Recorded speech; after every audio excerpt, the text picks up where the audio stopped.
erkakni uyga kirib kelishligi bolalarni, ayolini, xullas hammani kayfiyatini ko'tarib xursand qilib olish kerak. Hamma xursand bo'lib ketish kerak erkak kishi uyga kelganda. Erkakning kelishini hamma kutish kerak.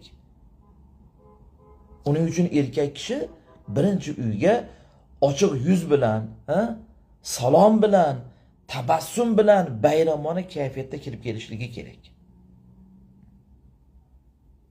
O'sha ko'chadagi problema, muammolarni ko'chada qoldirish kerak, uyga olib kirmaydi.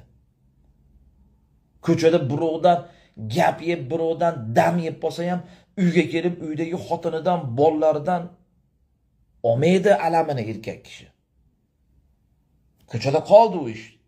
Uyga bola chaqasini oldiga, o'zini kutayotgan odamlarning oldiga kirganda ochiq yuz bilan, tabassum bilan quchog'ini ochib kirib kelishligi kerak.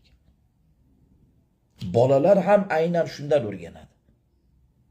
Otani uyga kirib kelayotganligini o'g'il ko'rib o'rganadi. Demak, uyga qanaqa qilib kelish kerak ekan?